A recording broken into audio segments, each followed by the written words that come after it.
Yun, nakuha na natin yung ano natin, insurance sa Cebuana. Nagkakahalaga siyang 450 pesos.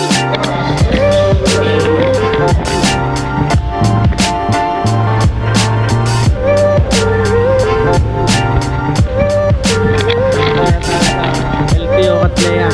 Nakapila na yung motor natin para sa emission. Di ba cashless tayo mga? Cashless.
Sobrang bilis lang. Inabot lang tayo ng 1.5 oras. Good morning sa inyo mga pumps. Once again, this is Batang X Motovlog. Kung di ka pa nakakapag-like, share, and subscribe, please like, share, and subscribe para lagi kayong updated sa mga video na gagawin natin. For today's agenda is magpaparehistro tayo ng Honda Click version 2 natin. Dito is mabilis lang magparehistro dito sa pupuntahan natin. Kaya kung gusto nyong 1.5 to 2 hours lang ang pagpaparehistro, sobrang bilis lang. Kasi hindi masyadong dinadayo to, kasi tago siya masyado. Kaya ituturo ko sa inyo yung kung saan at kung paano ang step by step ng pagpaparehistro ng iyong mga motor at sasakyan. Pero ngayon pupunta muna tayo ng Cebuana Luwelier dahil doon tayo kukuha ng insurance ng motor natin. Tara guys, samahan nyo ako. Dito na tayo sa Cebuana Pilan Drive. Check natin kung magkano yung rito, yung insurance ng motor. Okay.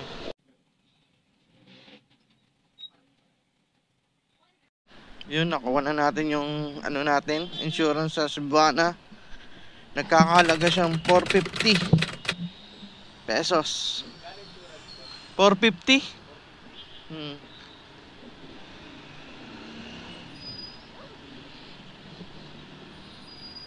Rekta na tayo sa LTO.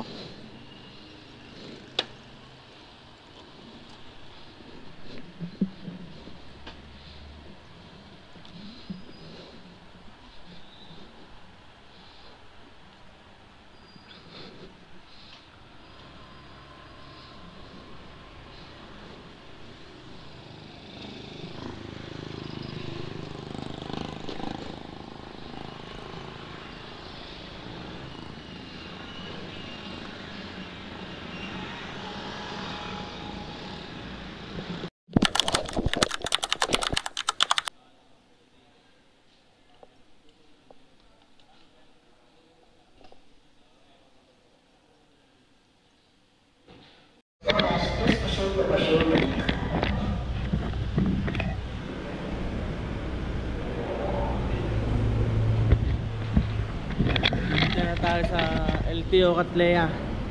Nakapila na yung motor natin para sa emission.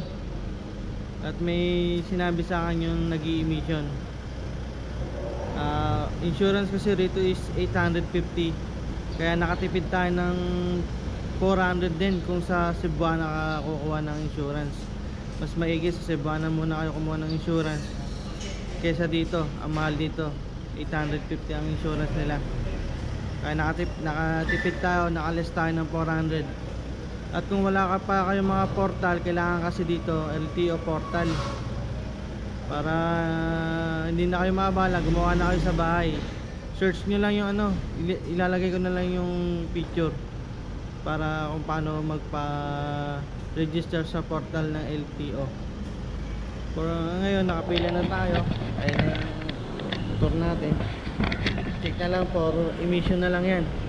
Kaya dito cashless, kailangan may GCash kayo rito.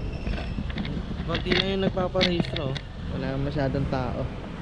Kaya okay din, very good oh. Diba? Solo natin dito.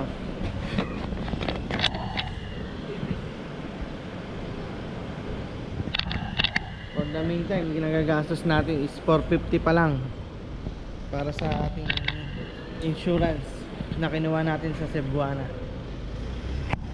Balikan ko na lang kayo pag nakasalang na yung motor natin sa emission. That's your trip.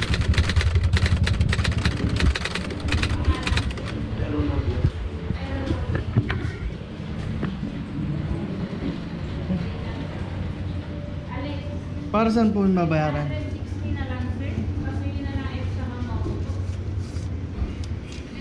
Di ba cashless kayo, ma'am?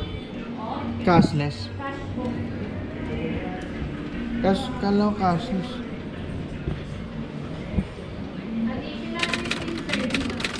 Sige po, yun na lang. GCash po kasi ako eh. Nag-GCash ako eh.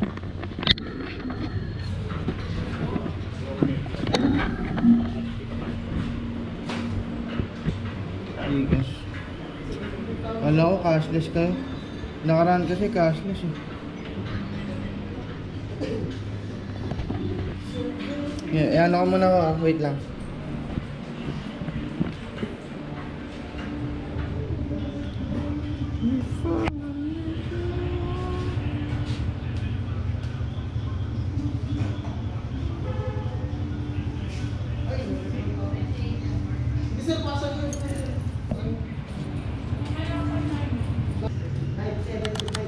Sige po sir, 575. For bank transfer po naman.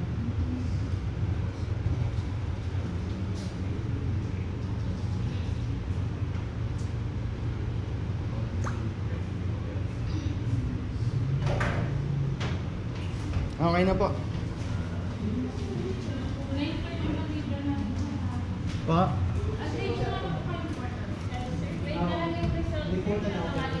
Okay po.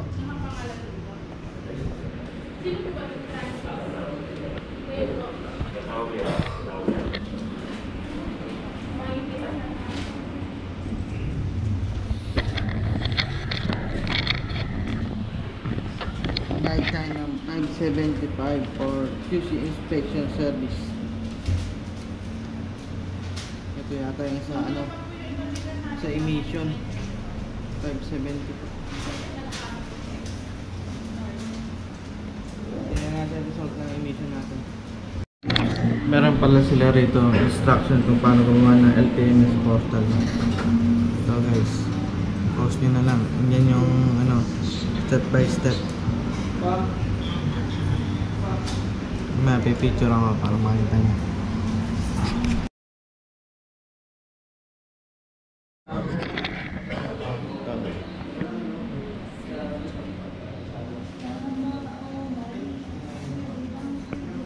After nyan, okay na.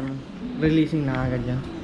After po, pag-import natin for payment, tatawagin sa natin for payment. Magkano pong babayaran na? Wala kayong prepare kayo sir at least 500. Sobra na yun. Pero yung GCash po, no? Kasi kala, nung dati kasi cashless dito eh, nung unang registro ko eh. Kaya sa GCash ako eh. Sir, hindi po ba kayo bumalik dito para sa sa extension? Wala, ito na yung pinaka-last na po. Opo ma'am, yan na po. Hindi kasi ako na-inform ng kasa na Sir, prepare ka at least 750 or 800. sige po. Pwede GCash na ma'am? Gcash payment lang po tayo. GCash. Ayun yung binayaran kong 560 para saan yan ma'am? 560. Sa emission yan sir. Sa emission, okay po.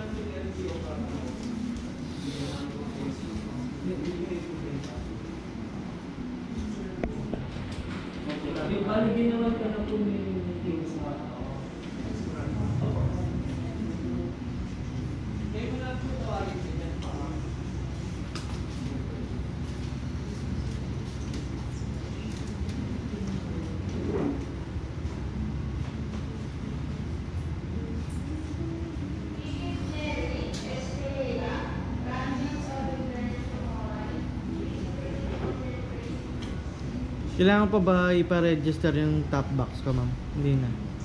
Ay, yung grab bag. Yes, sir. Kailangan Magkano kaya yung add nun, ma'am? Ah, sige. sa 100 na account.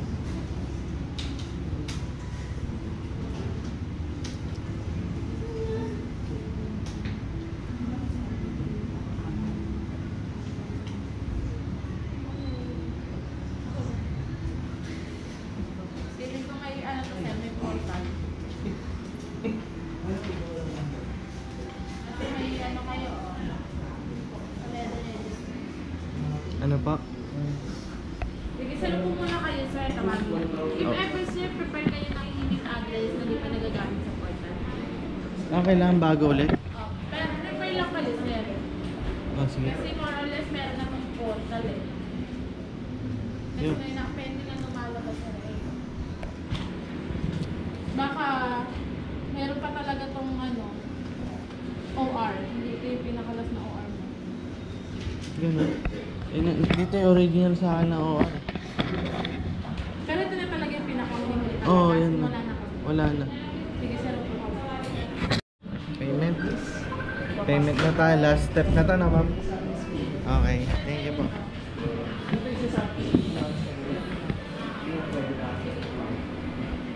May portal naman. Ay, alam mo ba yung portal nito, sir? Sabi ko, ano, nakano naman yun eh. May portal na po siya. And every magre-renew ko, ma'am, yung bagong email lang gagamitin ko na po. Sir, yung pinapicture mo sir. Yung pa rin yun? Okay, sige.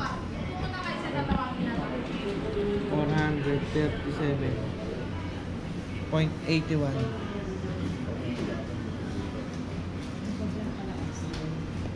Vlog-vlogan lang. 0960. Type mo na lang. Ay, sorry. Ito, 436. Okay, sir, kailangan details. Mabilis kasi rito eh. Ay, RTP. Maganda naman kayo, ma'am, kahit hindi nakaayos. Partida, hindi pa nakaayos yan, ha. 163, 152 po. 152. Apo. 2.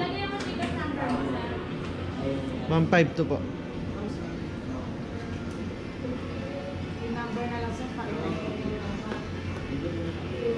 Eh,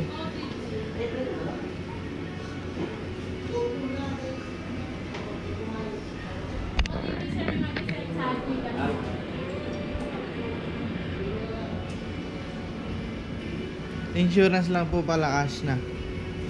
Ay, sa emission lang ang cash.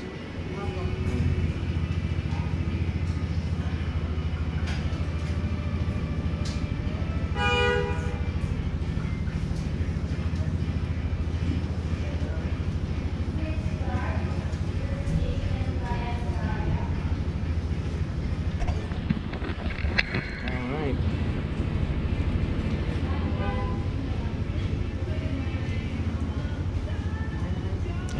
Thank you po. Okay na po na. Thank you po, ma'am.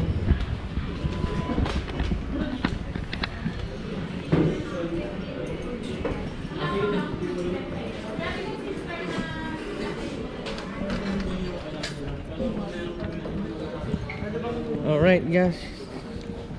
Sir Mark, thank you. Salamat po. Uy, where's my motorcycle? Uy, pre. Parehistro ulit ako. Dito ka pa pala, Nag-vlog ka na. Oo. Kanina, hinahanap kita eh. Akala ko wala ka na rito eh. Yeah, thank you, thank you.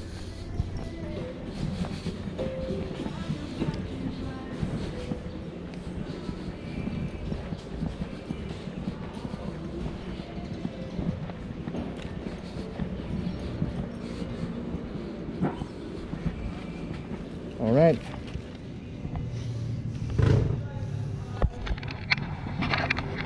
May rehistro na tayo. Time check tayo. Anong oras na ba?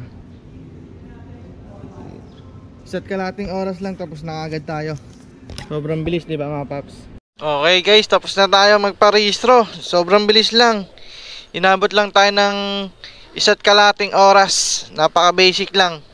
Kaya kung kayo nagmamadali kayo magparehistro, kailangan nyo ng saglit lang. Pwede kayong sumadya rito sa may Mindanao Avenue, Diliman, Quezon City. Ayan yung ano nila, pangalan.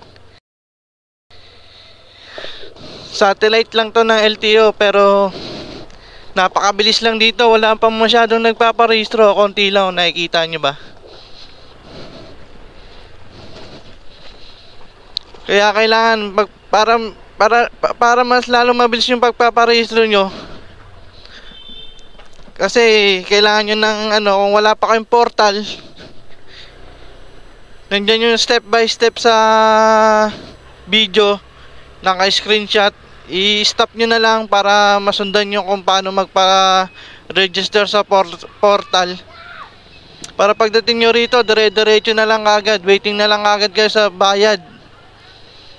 Inabot tayo ng ano, unang bayad natin sa insurance is 450. Nung tinanong ko rito, nasa 800 ba o 850?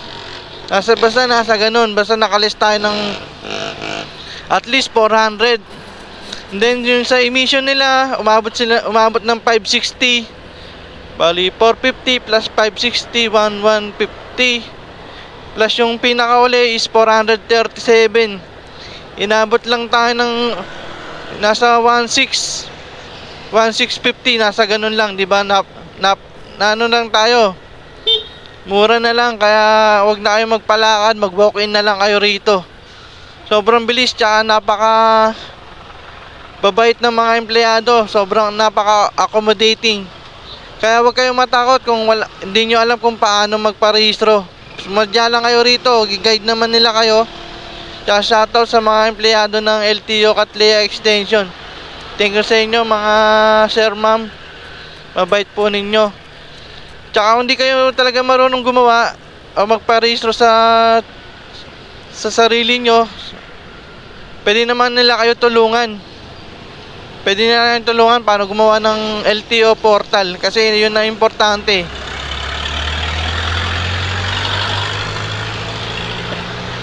So guys, sana natulungan ko kayo, nagabayan ko kayo sa pagpaparehistro kung paano ang gagawin nyo at kung magkano ang pera ang dadalhin nyo. Siyempre magdala na rin kayo ng sobrang pera para just in case na meron pa yung kailangan bayaran, lalo na kung paso ang registration nyo ng ilang taon na. 100 per year lang naman ang babayaran nyo kada taon na paso ng rehistro nyo. Napakamura at napakabilis lang naman magparehistro. Kaya kung ako sa inyo, dito na ako sa may Catlea Extension na mababait na sila. Tapos gagabayan pa kayo. Hindi sila katulad ng iba na masusungit, dito mababait. So guys, kung umabot man kayo dito sa dulo ng video natin, huwag nyo sana kakalimutan mag-like, share, and subscribe para lagi kayong updated sa mga video pa na ilalabas natin. Sana nakatulong ako. Once again, this is Batang X Motovlog. Ride safe,